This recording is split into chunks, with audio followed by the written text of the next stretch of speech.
I have you now. They want to mess with my droid. They're going to pay for it. This is the way. You may fire when ready. Blow that piece of junk out of the sky! The way you're fighting, you wouldn't have lasted long. Hello there. The ability to speak does not make you intelligent. Brand new Indiana Jones video game, Indiana Jones and the Great Circle. This is going to be a new entry into the Indiana Jones franchise. It's going to be the first, real big original story video game set in the Indiana Jones franchise, and it's an exciting prospect. And so we're really excited to talk about it. We love talking about Star Wars' cousin, Indiana Jones. Developed by Machine Games and published by Bethesda, this game looks really, really good, and we're super excited to dive into it. I say we because I'm not alone in this quest. I am accompanied by the traveling teacher himself, Colin Archer.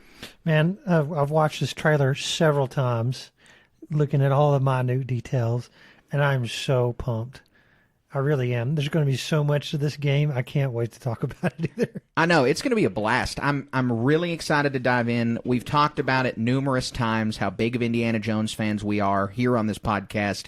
Like I said at the beginning, it is Star Wars' cousin.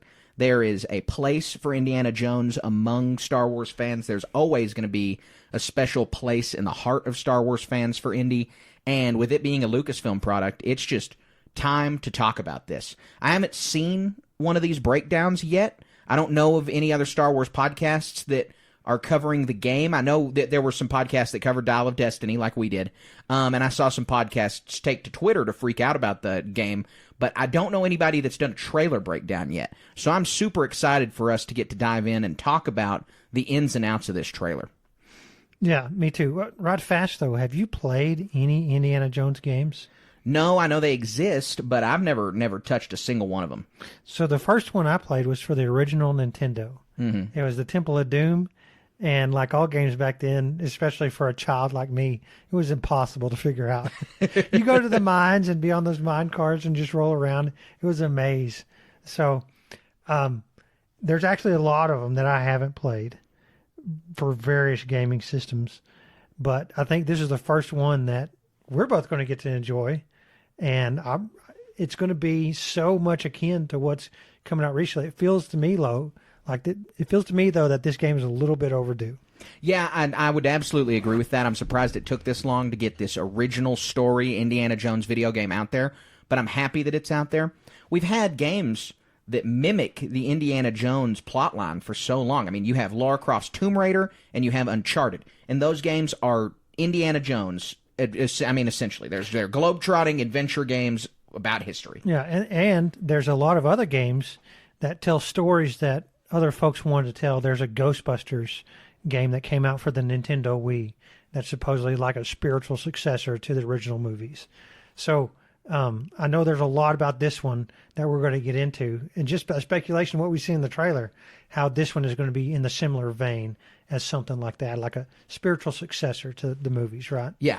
No, I'm pumped about it. I do have a question for you, though, about it, and that is, what's your plan? How are you going to play it? Because it's Xbox exclusive. So I checked this, and that's actually a misnomer. Okay. If you go to the Indiana Jones and the Circle, the Great Circle website, scroll all the way down to the bottom, it says Xbox, Microsoft, and has a Steam logo right there at the bottom. All right. So you'll be able to play it on your PC. Yeah. When it comes to that, that's like a dumbing down of the language just to get the Xbox people feeling good, all the console folks.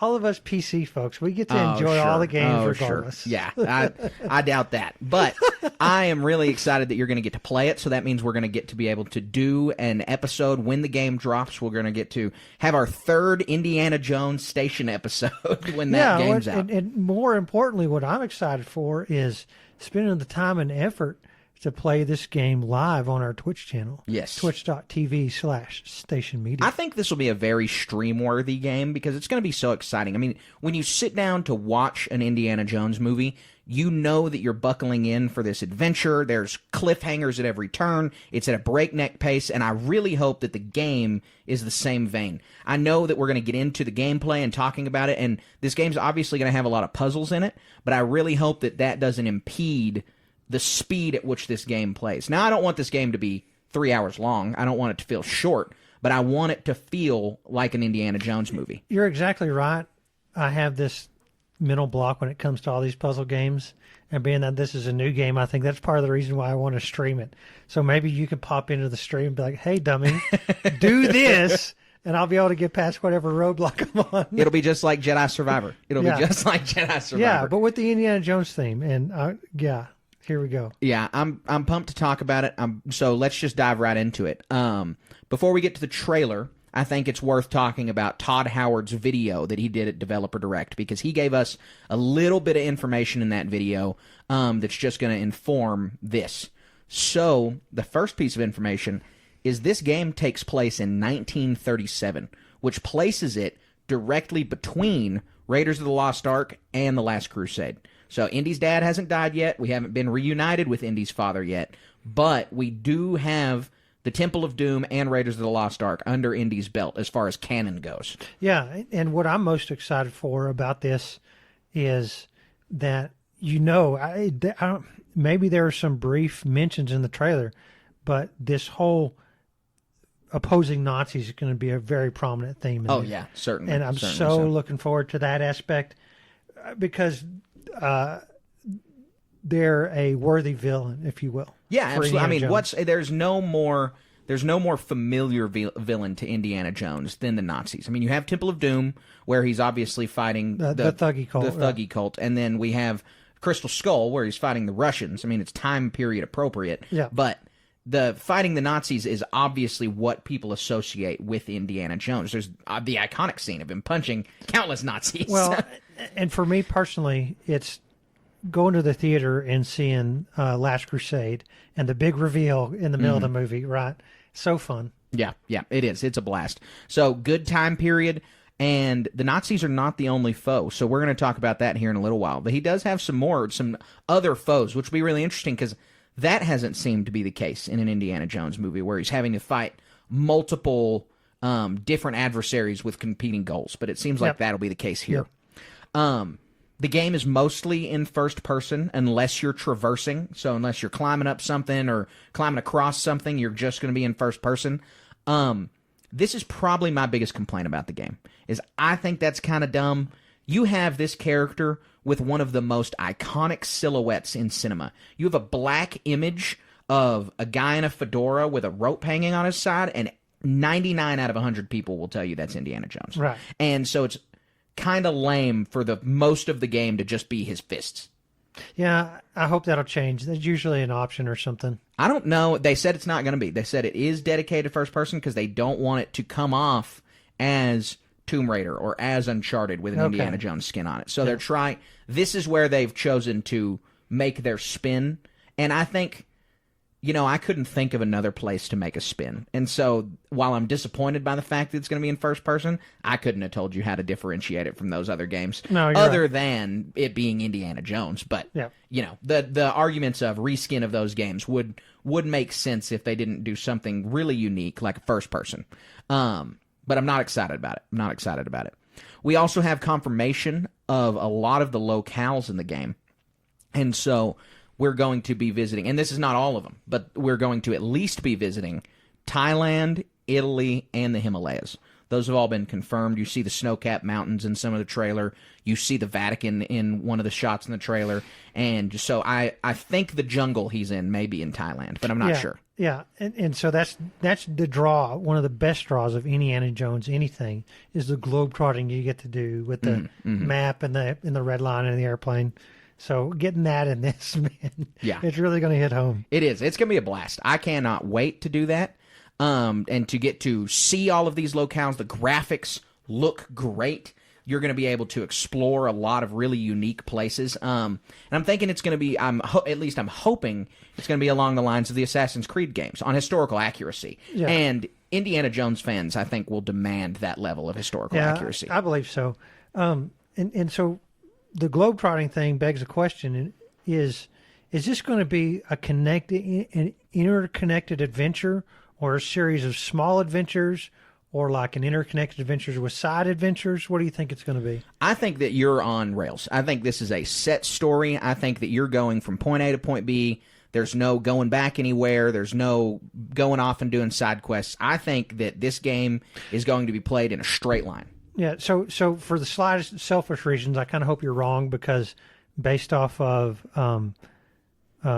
Raiders, it starts off, where was he at the beginning of Raiders? Well, he's in South America at the beginning South America. Mm-hmm. He's on that one quest and runs into Belloc, right? Right. And then it circles back to Belloc being the main bad guy at the end. Well, this on is a different adventure. This is how every Indiana Jones movie starts, except for Dial of Destiny, where he's doing something else and then gets roped into this adventure. And I think that will be the case. I think we will be at the beginning on a separate adventure, because that's just Indy's MO, especially if it's set in 1937. I mean, this is like Indy at his most active. Yeah. And so if it is set in 1937, so I think we can assume that he will be on some other adventure, but I think like Raiders and Temple and The Last Crusade, that this will be, a prologue. This will just be to introduce you to the conflict at large, and then the rest of the game will follow the Great Circle story.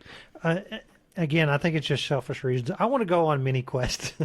I want to be like, let's go find this artifact or that artifact, and I want a button to push, kind of like the Lego games, where at any moment you can press the button and say, it belongs in a museum. Yeah, I'm curious on some of the iconic line deliveries we're going to get, and we're going to dive in a little bit on the voice actor here in a minute. We also know from Developer Direct that the Nazi villain, the main villain with the glasses, is obsessed with the concept of mind control. And so that's where we're going to be coming from on this Great Circle thing. There's always the thing that the MacGuffin does that's important. Time travel, de-aging you, contacting aliens, whatever. So apparently the Great Circle will have something to do with, I assume, worldwide mind control. That's all I could piece together. Yeah. I love that aspect just as a trope, because there's so many variations you could do. You could have like a total hive mind to like that movie Transcendence, where you just take over willing individuals or something like that. It's I've fun idea. never heard of Transcendence before. It's a Johnny Depp movie. AI, this and that. Oh, okay. When did it come out? Late 2000s. No, late 2010s, I mean. Wow. That's crazy that I haven't heard of it then. I was at least 12. It wasn't very well received. Oh, okay. So, that's all the information we got out of Developer Direct. And so that was Todd Howard's video, kind of informed where we're going, and it gives you some important information as we work through this trailer. So now we're just going to take the trailer scene by scene. We're going to break it down. It opens over a beating hot sun with a German monologue. You got all the Nazis standing behind him, and it's just the villain taunting Indy moment that has to happen in every single one of these big Raiders properties. Vibes here. Huge Raiders vibes. And you look at this game, they're leaning really, really hard on the first three movies, which is a good thing. I mean, those are the most well-received movies. We loved Dial of Destiny. I hate Crystal Skull. Everybody knows that. But a lot of people don't like Dial of Destiny, and a lot of people don't like Crystal Skull. And so it makes a lot of sense for them to be leaning on the aesthetics of the three earliest movies, and the time period just lines up with only Temple of Doom and Raiders have even happened yet. And so, like we mentioned at the beginning, there's not going to be Indy's dad in this game, because they don't reunite until The Last Crusade anyways. But it gives huge Raiders vibes. And the villain himself just kind of seems to be a combination of the villain from Raiders of the Lost Ark and Mads Mikkelsen's villain in Dial of Destiny. Right, it really does. And about the setting, there's so many opportunities for characters. John Rhys Davies. Do we know who's voicing all the characters in this? It's going to be... I only know the Indy voice actor, okay. Actually. Marcus Brody guy sounds, I think, just like Marcus Brody. But having Sala in there, having Indy's dad... Yeah, all kinds of stuff. Marion could be in here. I'm definitely making the assumption that we will see Sala, because at the beginning of this trailer they say he's buried in the African desert, so he's in the Sahara, so not that far from Egypt. I'm pretty sure we'll have Sala pop up. And from what we learned from Dial of Destiny, Sala won't have been to the United States yet, won't have immigrated to the United States yet. So Indy is stuck in the African desert, buried up to his neck, and the Nazi is talking to him, speaking to him, saying, "You're going to be dead and forgotten in the sands of Africa." The same monologue that Indy always receives when the villain thinks that he's been beaten. I mean, Snake Pit, it's all the same. Yep. Yeah, it happens multiple times in every movie, right? How many times is it going to happen in this game? It's going to have to happen a lot. I'm really, because for the length of what people expect these AAA games to be, it's going to feel, I bet, to me, like multiple Indiana Jones movies put together. Because it is. Indiana Jones is very formulaic, and it has tropes, and it's better for it. But that means that that's what I think we're going to see, is we're going to get something very similar to that. So the trailer continues, and we see the Nazi taunting him, telling him he's going to die, and we get the classic defiant Indiana Jones that Harrison Ford just embodies so well, where he headbutts the hell out of this guy, and it looks great. You see his nose is already hurt, and all I can imagine is that that's because of Indy already. Oh, yeah. And so I think this is a good time to talk about how good these little characters look. Yes, right? Yeah, they do. I mean, this looks like jumping off the movie screen. It totally does. How blessed are we to live in this time? I mean, it's not 100%. You know, they don't have unlimited budgets for these video games, right? But for what me and you have seen how video games advance. Mm-hmm. This is amazing. Well, you get that shot of Indy's face at the beginning of the trailer, right before he does the headbutt, and I mean, it is spot on Harrison Ford. I mean, it looks young Harrison Ford, but it looks just like him. Yeah, and you can tell the developers have done their due diligence on mimicking all his mannerisms and motions and smirks. Every movement has been, looks to me like painstakingly put into this. Yes, yeah, I would absolutely agree, which is super important when you're bringing a character like Indy to a video game, because people are so familiar with how this guy behaves. I mean, you take someone like Luke Skywalker and you put him in a video game, people know what Luke Skywalker looks like. There are fans that know every line on Mark Hamill's face in 1983. And so when you're putting Luke in a video game, you have to be very intentional about the way he walks, the way he speaks. Indy is the exact same way. And people know how this guy behaves. He's a more noble Han Solo. And so you just have to see him that way, and you have to say, this guy behaves in a very distinct way, and I think that the developers captured that. Yeah, and on another note, you know, this is a cutscene probably, but, well, most definitely. But the thing is like, in the recent past, there's been a couple games that have come out and have received a lot of admonition from fans in that it seems like not enough effort was put into the development of these games. Like Gollum is the one I'm thinking of. It doesn't look as good as a game that came out in 2023. It looks like a game that came out in 2013, right? Mm-hmm.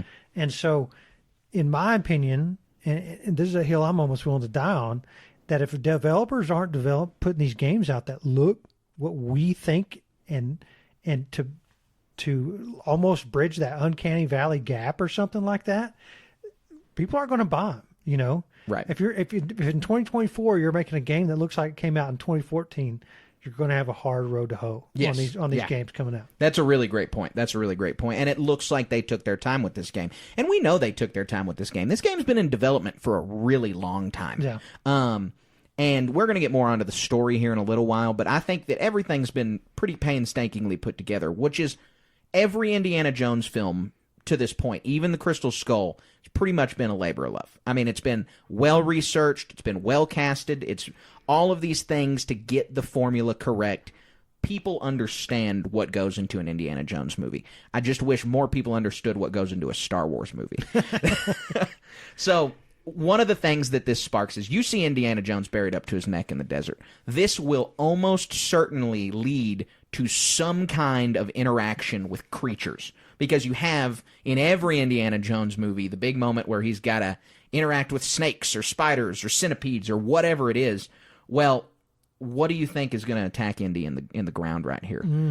God, scorpions. Scorpions? That's a good one, because I don't know. There have been scorpions in Indiana Jones movies, but I don't know if they've been the focal point. You see in Crystal Skull the ants, the giant ants. And so I thought they probably won't do ants here because they've already done it. And then it's in the middle of the African desert. But my first thought when I saw him buried in the sand before they say African desert was crabs. I was like, crabs are going to get him. Probably not. But scorpions is a good answer. Yeah. That or snakes. Snakes could come, and that snakes. would cause a real problem. Yep. You know you're going to get snakes in an indie game or an indie movie, and you know he's going to make some snakes will be in here somewhere. cracks about it. Yeah, but for this scene, scorpions is a really good guess. But, I mean, certainly this will lead to some kind of creature. Yeah, it's almost a, that's what spurs Indy into action, right? It's a Deus Ex bug. Yeah, yeah. So as the trailer continues, after the headbutt, we get executive producer Todd Howard flashed across the screen. Well, I'm sorry. First, we get a shot of the Vatican and the Lucasfilm logo. Then we get the iconic back shot of Indy in the jungle that is mimicking completely Raiders of the Lost Ark. And then we have executive producer Todd Howard flash across the screen. The only reason I mention that is because it's in the iconic Indy font from the classic movies. And this is where, when you see attention to detail like that, you know that they're leaning on those older movies really heavily, because this is how it was done back then. This font is nearly as, to hardcore Indiana Jones fans, it is as iconic as the Indiana Jones logo itself font. Yeah, I love seeing it. This is what makes your heart just turn really warm, right? Right. So we then get the opening lines from Indy where he says myths, history. These are all, ways to say, just different ways to interpret the past. But the important thing to talk about here is we're getting the new voice of Indy. I mean, they didn't drag Harrison Ford out of retirement to record a video game. They didn't have that amount of money. Yeah, exactly. Imagine you're the guy that has to go. They tell you you're the intern at Bethesda's office, and they're like, "We need you to go talk to Harrison Ford." And you're like, "I get to meet Harrison Ford," and they're like, "Yeah, you got to try to get him to be in our video game." And there is no way you last 10 seconds in that conversation with Harrison Ford. Well, I bet his agency just didn't even return the phone calls. Oh, certainly not. I doubt. They probably didn't even try. There's just no use, because Harrison Ford wouldn't have done that, which is fine. I mean, he is one of the greatest actors of the 20th century. I don't really think he wants to take his talents to video games. Yeah. But the voice of Indy is Troy Baker. This guy's a pretty big video game voice actor. He's in a lot of stuff. And so we hear it at the beginning of the trailer, and you can tell it's not Ford. I mean, it's not. I'm not going to sit here and say that it's uncanny, because it's just not. It doesn't sound exactly like Ford does. I think Mark Thompson, who narrates the Star Wars audiobooks, probably does a better Harrison Ford than this guy, but it still sounds like Indy. You're not going to be taken out of the game and it's not unplayable because this guy doesn't sound exactly like Harrison Ford. But when you go into it, you need to know that he doesn't really sound that much like Harrison Ford. Yeah, it's not game breaking. It doesn't take you out of the universe, exactly like you said. It's a lot of fun. It really is. This guy, he's got voice actor chops, like I said, and he's been in a lot of heavy hitting titles, so I'm just going to name a few of them. He's been multiple characters in the Batman Arkham games, including the Joker. He's been in Borderlands, BioShock, Uncharted 4, which means he's not unfamiliar with this style of video game, because no matter what you say, these are going to be Uncharted, Tomb Raider, and Indiana Jones games are going to be similar. They just have to be. The plot demands it. But the biggest role this guy's had is Joel from The Last of Us. That game was huge. I mean, it won Game of the Year, and it was a massive success, and so many people have seen it. It's been a spin-off TV show now, and this guy was the voice behind the main character. Oh, cool. I didn't know that. So he's got the voice acting chops, and so I'm excited to hear some iconic lines delivered by this guy, and I hope that they really stand up to the Indiana Jones level. As the trailer continues to move on, we get to meet the new female character who is going to be a protagonist alongside Indy. She's Gina Lombardi, a journalist side character. I mentioned that earlier. We heard that from Todd Howard, and this is getting to see her in the flesh. And then we get a really interesting scene of this bald-headed guy like praying in front of some Egyptian sarcophagi. Like a religious zealot almost. Right? Yeah, exactly. He's wearing some kind of medallion on his chest, and he's confronted by Indy, and we know that this is in Marshall College. He is broken into Marshall College in the middle of the night, which is the college that Indy teaches at. And so this scene a little bit leads me to believe maybe we aren't going to get that beginning adventure, or if we do, it'll be unrelated, because this seems like the opening setup to the game, to me, is Indy confronting this guy in Marshall College. Like he's stealing something, or... Yeah, exactly. Something of that like. So we get then a lot of shots of the first-person view for the game.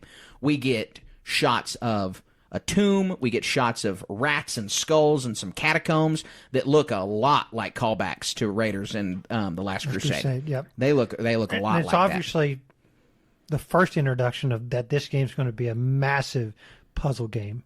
Yes, it is. Because he's moving a giant gear around, a giant wooden gear, and so solving what these things do is going to be really key to how to advance the game. Right, exactly. And that's just kind of, that has to be built in. Indiana Jones is obviously a combatant. I mean, he's got his gun, he's got his whip, he's got his fists, but this whole game is not just going to be run and gun, punching people and smashing. I mean, that's not. I hope it is a little bit. I want to run down the alleyway and hide in a basket woven pot. I don't think that's that far fetched, because we see some pretty good universe interaction in this. Like you make decisions as the character on what ways you're going to take down the bad guys. So I bet that something like that happens. Yep. And I do. I mean, there needs to be good combat. I think we see that in the trailer quite a bit. But puzzles are going to be a massive part of this game. There's no way that they can't be. And so we then get Marcus Brody on screen, beloved character. I love Marcus. He's an awesome character. He's basically Indy's surrogate father. And so we see him just giving a little bit of advice to him. We don't know where that's going to lead. And we don't know how involved Marcus is going to be in this story. But it's good to note that he's going to be there. And so with Marcus there, I think that your point about Sala is very well had. I really, really hope that we're going to get Sala. I doubt it's John Rhys Davies, but I really hope that we get Sala in the game. Yeah, Marcus Brody is played by Denholm Elliott. He died in 92. Okay, so I wonder who's voicing it. Because the guy, look, I don't know Denholm Elliott's voice as near as well as I know Harrison Ford's voice. Yeah. But from what I remember Marcus Brody sounds like to this trailer, he sounds a lot like what I remember Marcus sounding like. And, so what I really think we're going to get is capitalizing on the nostalgia, all the callbacks. I mean, just having mimicking what's his name, the actor who played his dad. Gosh, I feel bad for not knowing this. Gosh, Sean Connery is who you're talking about? That's crazy. I didn't answer the question because I was like, nah, surely he's not talking about Sean Connery. I have a dumb mental block when it comes to trying to recall things instantly. I can't do it. As frequent listeners of this podcast know. So yeah, Sean Connery, having him in here even just for a brief moment, it's going to be a lot of fun. You think they're going to get Sean Connery in here? No. Not Sean Connery, literally, he's dead. No. But you think that they're going to have his father in it? Oh, yeah. No way. They didn't meet they didn't reunite until The Last Crusade. And this takes place before The Last Crusade. Marcus could talk to him in a separate scene? Yeah. He goes out. I don't think it's going to happen.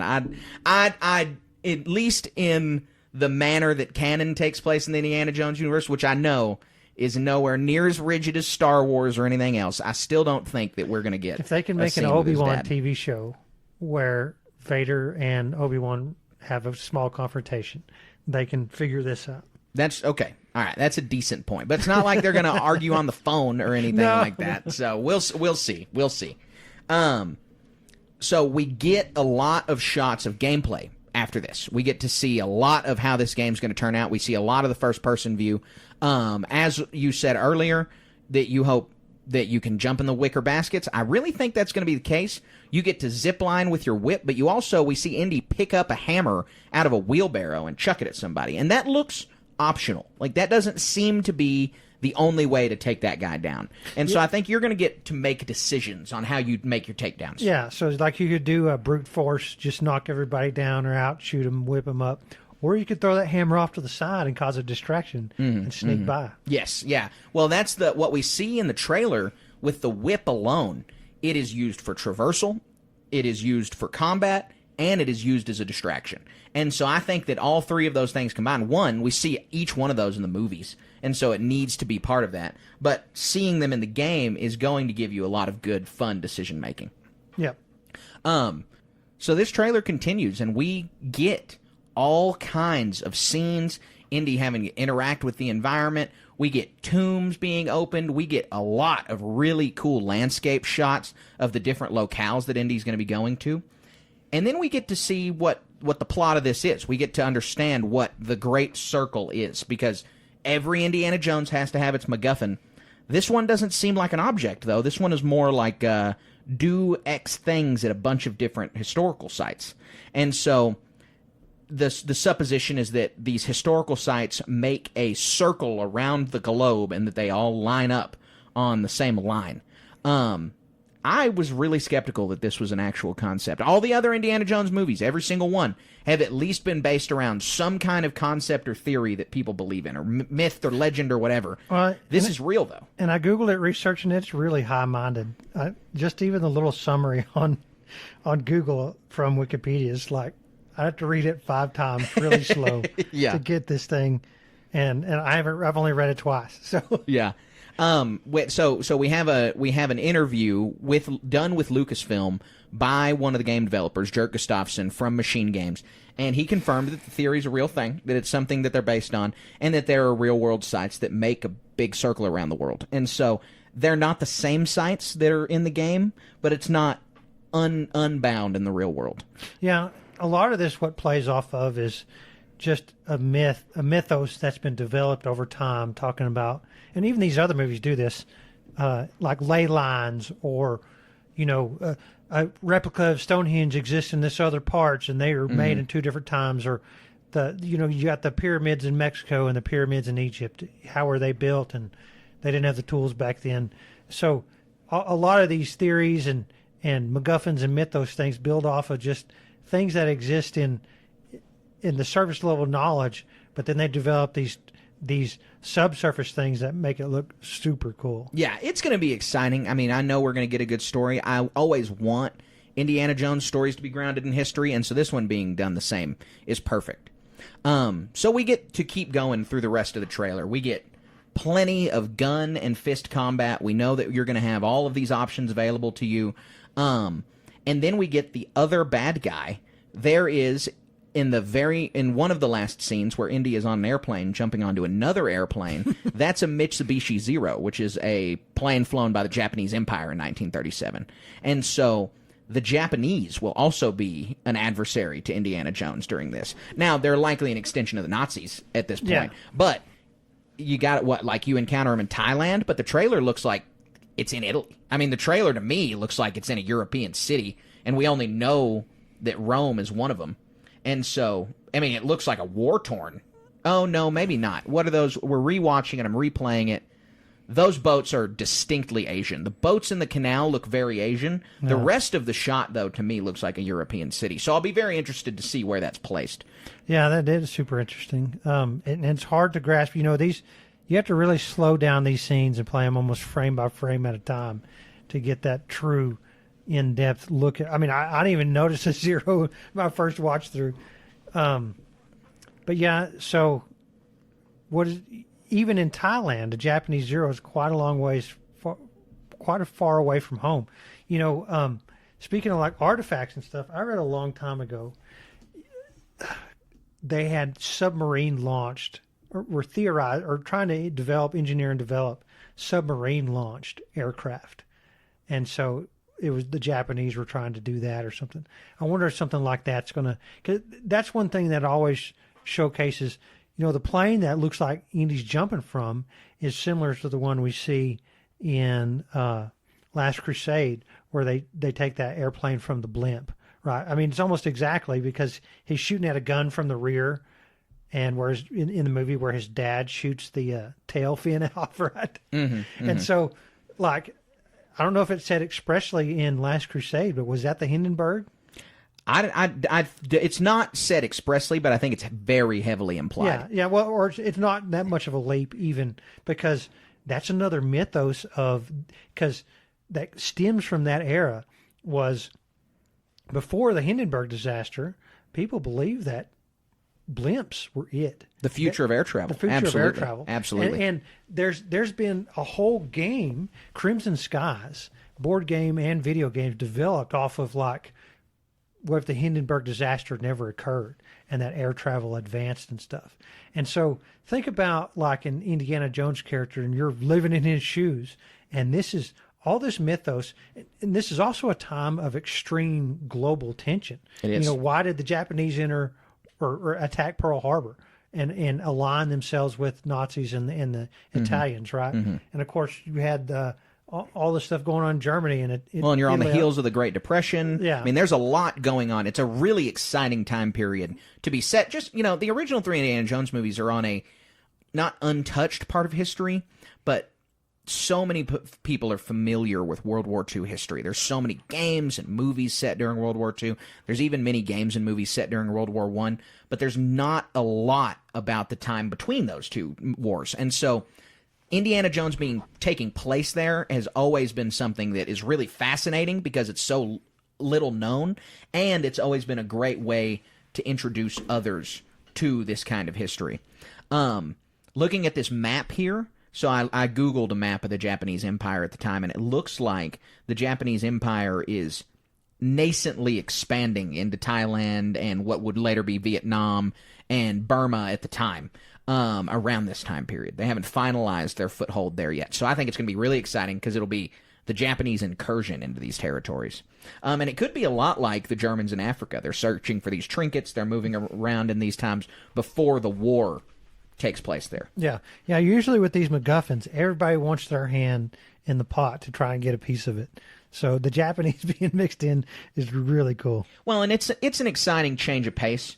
Not that we don't need the Nazis as the bad guys in Indiana Jones, because what's Indiana Jones without Nazis? But it's exciting to get another set of bad guys. I really hope that there's a large Japanese character in it. I'd love to see a Japanese villain alongside the German villain, maybe the Belloc of Japan. No, hey, and in other films over time, the Japanese characters are really scary. Yes, yeah, they are. They absolutely can ratchet up the tension. The Japanese Empire is terrible. I mean, it was an awful, and then that's lost on a lot of Americans on how terrible the Japanese Empire was, and so they're not going to go into any kind of graphic detail in an Indiana Jones video game. But it is nice if they can flesh out the Japanese Empire during this time period, because Indiana Jones is educational. That's why George Lucas made the Young Indiana Jones movies in the first place. His original idea was for the Young Indiana Jones Chronicles to be played in schools because he thought that they would be educational, because they were exciting and they actually taught kids about history, just like all the Indiana Jones films do. Yeah. I mean, we've already talked about it. Just to reiterate, there's so much history that you can, it was a period of extreme pressure. Yeah. Amongst all the powers in the world. It absolutely was. And we're going to get to see and go to a lot of places. I mean, Italy will be controlled by the fascists at this time. And so not just the Nazis, but you'll have Italian fascists involved. You'll have dealing with the Nazis in Africa. We're going to the Himalayas. I don't know if the Japanese will be the villains there or if just the environment is the villain there. And then also being in Thailand. And that's only the locales that we're aware of. I wouldn't be surprised if we go to more places. Because that's only on Eurasia. We've still got to get something in North America or South America if it's going to make a proper circle. Right. Got to have some point in the Americas. So we'll at least go to the Americas also. Yeah, is it longitudinal circle or latitudinal circle? Well, he draws it and it looks longitudinal, right? Longitudinal sideways, or east to west. Yeah, latitude is east to west. Yeah, okay. Long. Lat. Yeah. I'm making hand lateral. Movements. Yeah, I'm making hand movements on the podcast. You can't see them. I understand. Latitude, lateral. Okay, so east-west. So it's a lateral. It's a lateral circle. Yeah. Okay, so no going to Antarctica or the North Pole. No. I mean, wouldn't be that exciting anyway. You couldn't get a lateral you have to get a lateral line out of Italy to the Himalayas to Thailand. Yeah. Okay. I gotta look at a map. I need a globe sitting on this desk right here for this podcast specifically. Star Wars, I don't have this problem. But for Indiana Jones, I'm really questioning my understanding of geography right now. But that is the trailer. It's kind of short, and I'll say that some people were a little underwhelmed. I wasn't that underwhelmed. I'm excited. I'm pumped. But I can understand where you would be, because some people are really upset about the first person, and I understand that. I'm not going to end this on a bad note, but I do want to say that I totally get the disappointment about it being mainly first person. It's just such an iconic silhouette. It would be so much cooler to see Indy in the third person. Yeah, it really would. One thing I'm worried about, I don't know how this is going to be, but some first-person games, I get sick. Motion sickness. That could absolutely be the case with an Indiana Jones game, too. Flying on those planes, whipping around. Right. It could absolutely happen. Some of them have like a head bob mechanic in it that it just melts my brain. Oh, man. Now I've got to go back and rewind that trailer to see if it's got the head bob in it, because we'll be able to notice if it does. So here he is walking through some mine shafts. It seems to be relatively... Yeah, it looks fixed to me. Yeah. I don't know. I'm being really hopeful. I think there's going to be some really cool interact. Like, it showed his hand reaching into a dark place, right? And it could be... Here's a fun idea. It could be that this game could be really easily adapted for some sort of VR. Like wearing a headset. The Apple Vision Pro or whatever. Any of them. Sure. They're spending billions of dollars on those, developing those devices. And, you walk up to one of these companies and say, hey, we want to make an interactive game. It almost has to be first person for one of those VR things. So. Right. Yeah, that's true. It'd be interesting. I wonder how VR handles switching to third person just for the traversal. I have no idea. Yeah, I don't either. I have only put one of those on once. Yeah. To me, I'm waiting for the technology to get there. I watched Ready Player One last night. Until it gets to that level, I don't want to play. I agree with that. I mean, look, I believe this is totally off topic for the Indiana Jones podcast, but I'm going to go out there on the record and say I bet that technology becomes pretty big in the next few years, but it'll be just like the first iPhone, the first anything. Super expensive, high barrier to entry, only early adopters are going to do it. And then Apple one already is. It's $3,500. I know. Man. I would not pay that. But I saw someone make a great point the other day. You could spend into the 5 digits for a nice home theater, and that thing does the home theater thing better for $3,500. Huh. Even the sound? I don't know. I mean, it's right in your ears. I think, the sound is a given. Okay. That's just my supposition. I don't know. This was a random tweet from a random stranger. Okay. So I don't know if he's right either. I'm not buying one anytime soon. I'm not either. It'll be years, but I think I'll own one eventually is my point. I think we'll all own one eventually. You see those people on the subways? You see the criticism that they're getting, and I don't disagree. They look super goofy. But you got to think that the guys who had the iPhone with the tapping their glass screen, they looked weird. They were flicking their phone when it had, you remember the old phone games where they had like shooting the trash basketball in the hoop and you're flicking your phone screen, or it has that little simulated shotgun mechanic, or you'd put a lighter on your phone just for the visual. Yep. And so we're in that stage of these VR headsets. All of these first iterations of these headset things were comparing them to the first computers came out.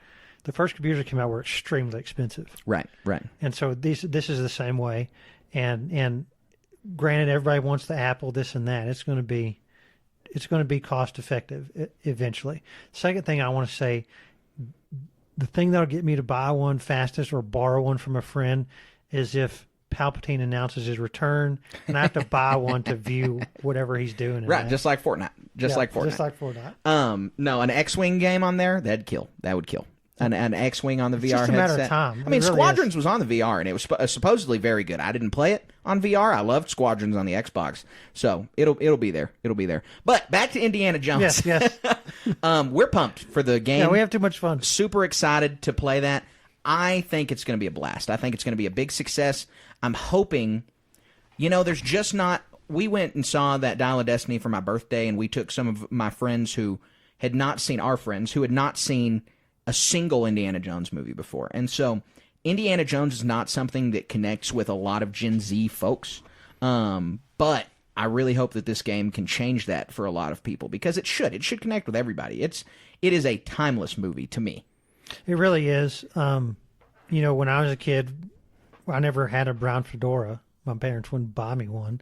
But we had the toy whips and stuff, and we practiced jumping from here to there, pretend we're jumping across a pit. And then if you listened last week, you heard my son, he was running their house humming the Indiana Jones theme. So, I'm hoping this is prime for a resurgence. I want to play this where he can see it and be part of it somehow. So maybe this is a good inroad for that. Yeah, I think so. I hope so. So that wraps up the meat of the podcast, but the Indiana Jonesing is not done yet. We are now going to head over to How the Force Works for a special Indiana Jones question. So without further ado, this is How the Force Works. Nothing more appropriate than hearing Harrison Ford's voice right before we lead into this segment. So this is How the Force Works for our new listeners. This is where a Patreon subscriber asks us a question. We answer it live here on the show.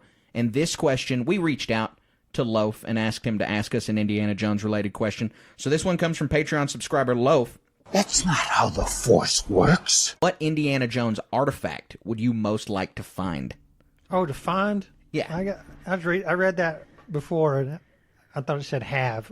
Have. Well, I mean, have, find. I don't know. Once you find it, you got to decide what to do with it. So, well, I mean, any artifact that Indiana Jones has found has brought him an immense amount of trouble. So I don't know if I want to keep them, right? It That's belongs true. in the museum. Really, the Holy Grail would be, to me, the absolute coolest. I mean, if you're standing there, if we're presuming, right, you're standing in Indiana Jones' shoes doing what he does, and you walk in that chamber, and that knight who's been there, 900 years, is standing there waiting for you. Oh my goodness. I'd watch that dude turn to dust, and before I picked up my cup, I'd be like, well, I gotta go solve a problem. I'm gonna come back. We're gonna have a conversation. Just Right. getting the history from that guy of the Crusader, what he saw and did, and how he existed. Yeah, the interview of Sir Richard is alone worth the Grail Yeah. price. Yeah. So the Grail to me is pretty much the only right answer. But you have to suppose that you know how to get through the trials, because if not, you're just going to get your head cut off. Yeah. If you don't get your head cut off, you don't know how to spell Jehovah in Latin. And if you know how to spell Jehovah in Latin, you're not going to walk across this empty chasm. Yeah. And so I don't know really what you can do to get to the Grail, so we suppose you get there. Because you don't have to find the staff and find the Ark. Because if any of this relied on the fact that you had to be able to figure it out, no artifact. Well, I mean, Indy is this ultra wise, probably a genius level intellect when it comes to all this archaeology stuff. Right. And I am never going to be. He's got a PhD in archaeology. I mean, we don't have that. So if you're just gonna find the artifact underneath your bed, I still think the Grail's the right answer, because, like you said, everything else brings insane amount of trouble. The Grail does too. If you suppose that you can't leave that tomb with the Grail, but you can get through the trials, you can at least leave the Grail there and just always keep coming back and be like, all right, Sir Richard, you guard this Grail, and I'm going to keep coming back every 20 years. Yeah, I'm bringing my heavy equipment down here. We're running some power.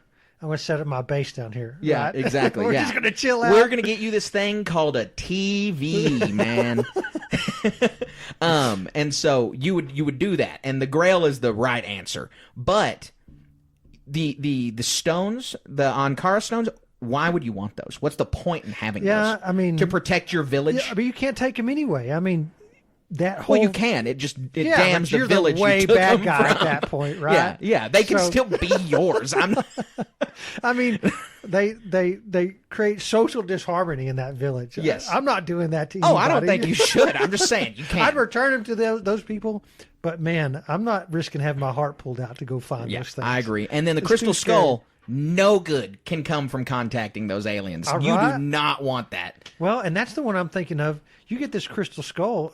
I halfway think that the only, like the trope in all the superhero comic books and stuff is, because the superhero exists, the bad guy has to exist, right? That whole philosophy thing. Well, because the crystal skull exists, you're going to have some nefarious individual who's warped their mind into thinking they're going to have riches and power by finding this thing. Right. So yeah, you found it, but it's more of a curse than it is possessing some cool artifact. It is. And then the Antikythera we learned from Dial of Destiny does one thing, and it takes you back to the siege of Syracuse, and that's it. Doesn't do anything else. Well, and then okay, let's take it. Yes, it does that. I don't want to dispute that or anything like that. But let's make another leap and say, I can travel through time. I have this villain misnomer of what it can do. my morals aren't going to allow me to mess with time. Right. Because like, if I went back, like even as an academic experiment, you know, I want to make a different choice. If that different choice caused the erasure of my children, that would be horrifying. I'm not, and then going back to even then, that Battle of Syracuse, and causing all kinds of untold harm by having a watch, a pocket watch there. Who knows that's gonna do? And so then that leaves. Well, you know, you have the side MacGuffins. Like you have the gems at the beginning of Temple of Doom. Why would you want those? You have the statue at the beginning of Raiders of the Lost Ark. Why do you want that? Like, we don't know if that thing's magic. The Spear of Longinus is probably magic if it's real, but we don't know what it does anyways. So what's the point in having all of those? The only last artifact to talk about is the Ark of the Covenant. I mean, that's the I'm not iconic getting my face one. melted off. So even if you knew not to open the Ark of the Covenant, how would you, regular man Colin Archer, even use the thing? Well, okay. So if we presume, again, we're making all these leaps, right? If we're in the possession of this Ark of the Covenant, it's almost like this MacGuffin that makes you rich and powerful just by owning it. And so you'd be this theoretical, unstoppable force within the world that you exist in. So, like, you have an idea to do X, Y, Z. Guess what? It happens because you have the Ark. You and your forces do X, Y, Z, and bam, it happens. You have this, bam, it happens, right? Does it? So that's my question about the Ark, though, is stated in the movie and in the Bible, its purpose is to help your army win battles. So do you take it to your kid's soccer game? And, like, what are you doing with the Ark, a regular person? So yeah, if your kid who can't even read or write is sitting there dunking on every soccer team, like, change it to a little league team where the people actually super care about this stuff, and you're this unstoppable force. Or even, this is always my fantasy, if you go back in time and do something, what would you do? You know, I'd pick the right stocks or do this or do that. What if you could pick the what's the March Madness basketball thing that everybody wants to do? And the chances are in the billions. Oh, the March Madness bracket. Yeah. How do you not know that? That's crazy. I'm not a sports I know person. you're not a sports person, but that's nuts. Anyway, yeah. So you have the Ark in your back pocket, and now you get to do this March Madness bracket. But is that a battle? Like, Is it not a battle? No, I don't think so. Like, you have the Ark of the Covenant in your living room, so you're just great at Call of Duty. I don't know if that's how that works. The term battle, at least I think, has to be resigned to a physical competition. That is the loosest definition. Well, and really, my point was, like, if you're the person who pulls off that March Madness bracket, they're making a statue of you. Right, You're going to be this worldwide spectacle that is, I mean, more people are going to think that you cheated than found that than happened across that. Yeah. And so, like, you have a more probability of having something like the Ark of the Covenant at your whim than guessing that thing and being right. So, it would be a bad thing, because if you never lost, you're losing everything, because people are never, you'd be like, yeah, here comes Colin up to the tee. All right, guess he wins this tournament. Right. Thanks, yeah, if everybody. you sign up for something, people are just not going to play you. Yeah. Well, what's that guy? This is the guy who has the Pac-Man high score and the Donkey Kong high score. Do you know what I'm talking about? Yeah, Billy Mitchell. I know Billy all Mitchell. about him. You're Billy Mitchell if you have the Ark of the Exactly Covenant. right. Except you are actually winning. You're not cheating. Well, define cheating. You are in the competition. That's the other thing is, imagine you walk up your regular physique to the World Martial Arts Championship and you do it. You beat these people. They can't prove how you cheated, because no one's going to say this golden box in the back of his car is the reason that he won. And so then people are going to be dumbfounded that someone with our physiques won the MMA championship. Right. Yeah. So, I mean, like, you wouldn't get your prize money. Your title would always have an asterisk by it. So, I mean, is it really winning? Right. Yeah, no, you're right. You're absolutely If you're right. talking about more of, like, you're a dictator and you have physical forces marching across a battlefield and you want to be this, I'm going to be the king of all the ashes type mindset. Well, I guess so. Well, that's the other, I mean, so the ostensible use of the Ark of the Covenant Are you an army of one? Can you walk up to D.C., walk into the White House, and say, "Hey, I'm president now"? Put your feet on the Resolute desk. You have a nice beat day. the army because you're one guy. No, really, I think if you tried to do that, you'd trip. The cover of that box would fall off, and you'd get your. It would just fall off on its own. Yeah. God would just push it off. Your face would melt off. With this guy. That's it. So yeah, I appreciate the question, Loaf. I think we're both in agreement. Holy Grail is the best option. Probably none of them are a good choice, though. Your best choice is putting it in a museum. Yeah, and really the Holy Grail, a lot of people, the misnomer, thinks you can just take, you got your swig. That's even if you guess the right cup. I bet if you lined up 1,000 people, Indiana Jones I wouldn't pick the right cup. Right. By I wouldn't. any stretch. No chance. By No any chance. stretch. So I'm getting poofed to dust. But even then, from my understanding, you're immortal in that cave. You step out, hey, you're just a dude. I don't know. I don't know if that's accurate, because this is only now me maybe misremembering Crystal Skull, but I feel like we have some kind of line of dialogue or a sign or something that Henry Jones has like an abnormally long lifespan.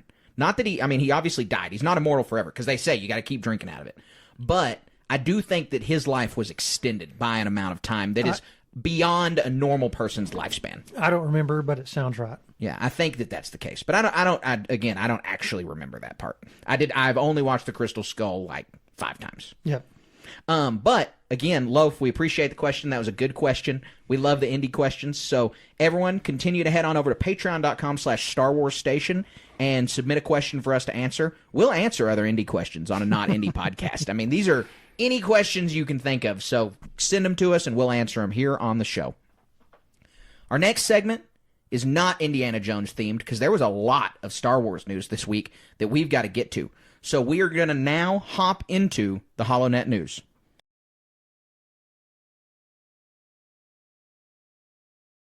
All right, so we've got 3 big news stories to talk about. The first one is a rumor, but it's by Bespin Bulletin. Bespin Bulletin is a pretty reputable source for these rumors, and it's kind of an aggregate source for these rumors.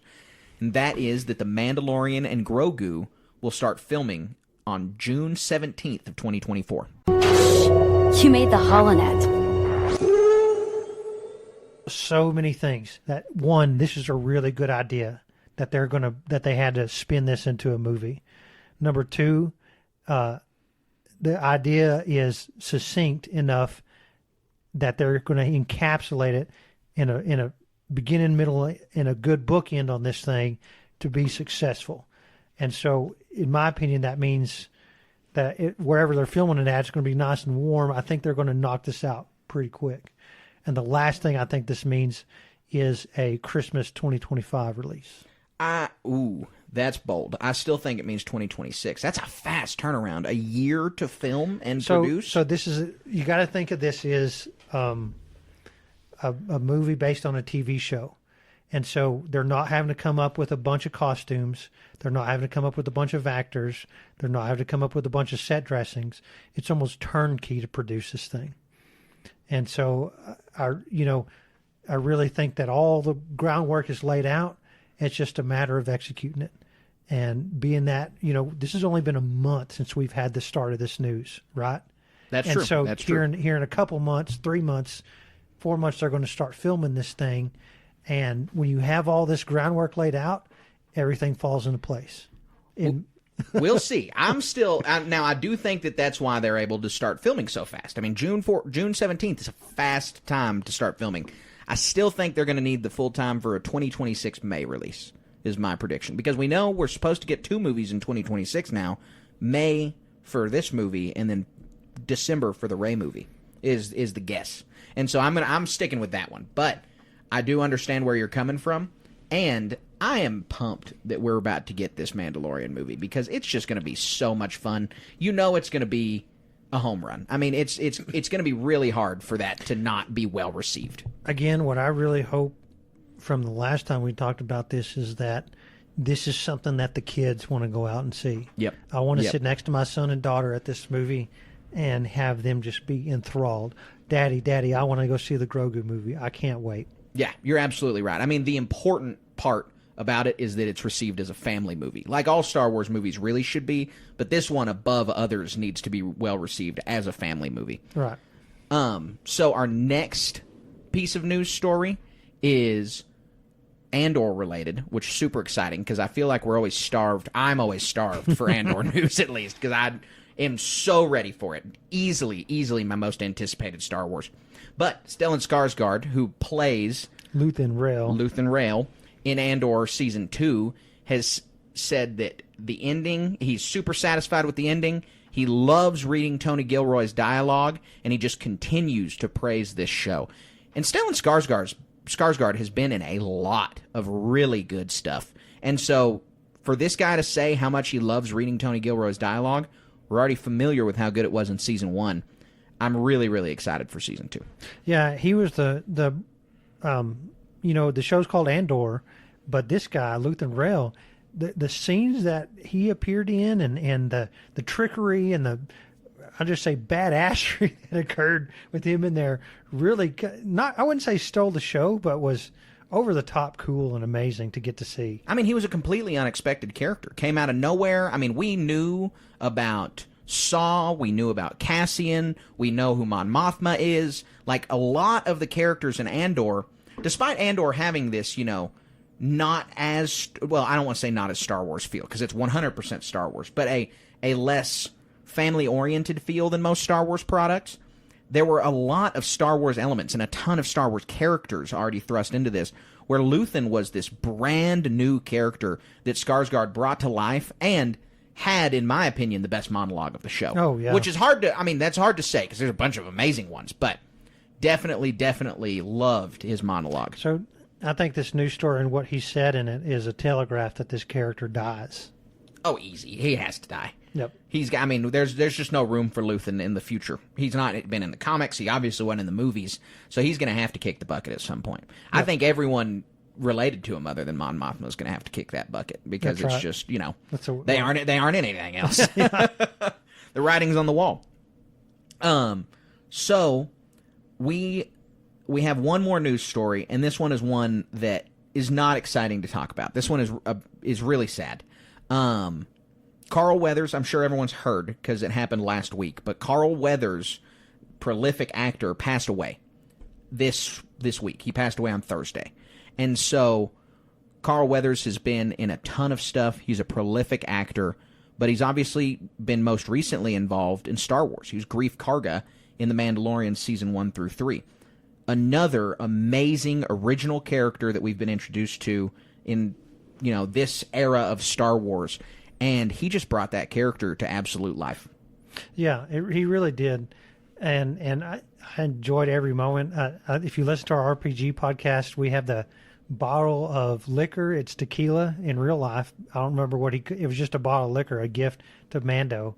And I think we need to pull one out for him next time we get together with all our friends, right? Yeah. So, man, this one really hit home for me because Carl Weathers has been a staple in my life for many years.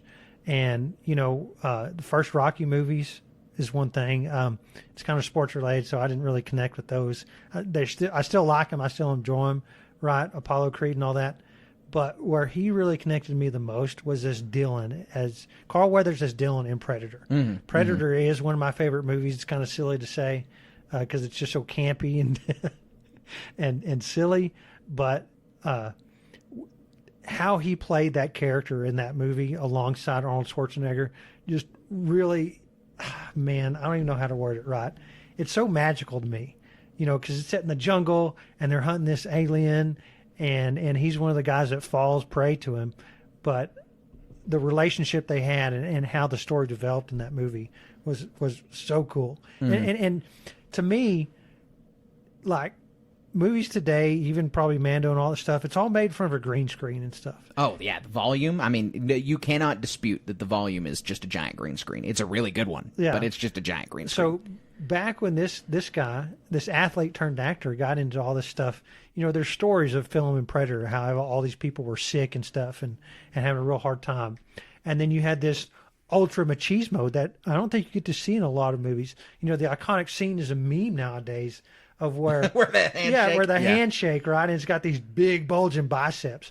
It's really cool. It's really fun, and there's so much stuff that we don't get to see that Carl Weathers was at the forefront of, and so I'm going to miss stuff like that a lot. It's really disappointing. You know, he was a really kind guy, and you could tell that from anyone who's worked with him, from him on social media. And, you know, I've seen Rocky, I've seen Predator, but the biggest thing the most screen time I've had on Carl Weathers was obviously The Mandalorian.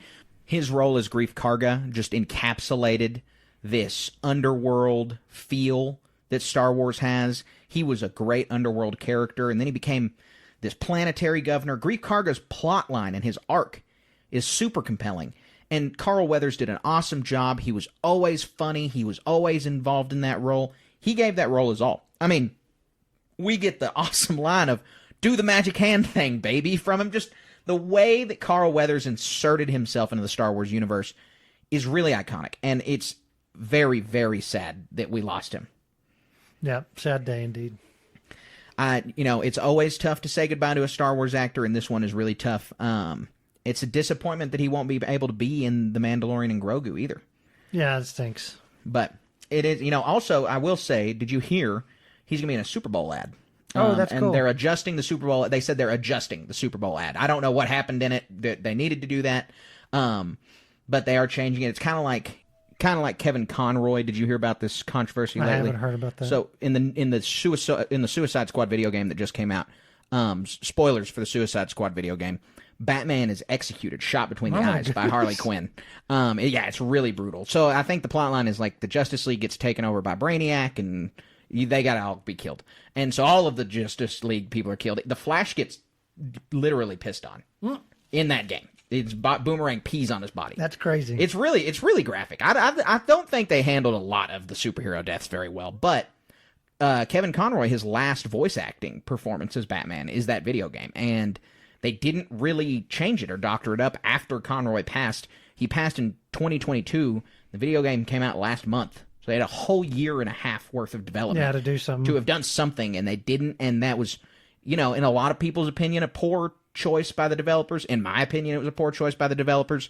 And so I don't know what was going to happen in the Carl Weathers Super Bowl ad. I don't even know what the Super Bowl ad is advertising, but he's still going to be in it, but they said they've adjusted it. Right. Not sure what that means, but it has been adjusted somewhat.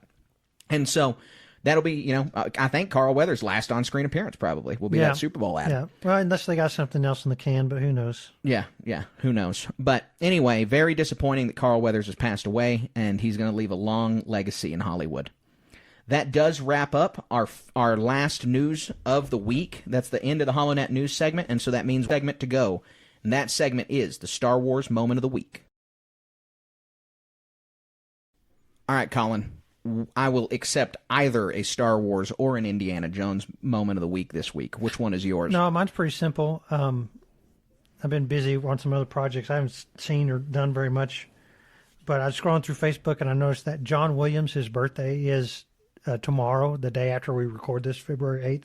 And he's going to be... We would be honored if you would join us. Crazy. That's amazing. And he just won a Grammy this past 66th Annual Grammy Awards for, Dial of Destiny, right? No, it was Helena's theme. I guess that is Dial of Helena's Destiny. theme from Dial of Helena's Destiny. theme, yeah. So there you go.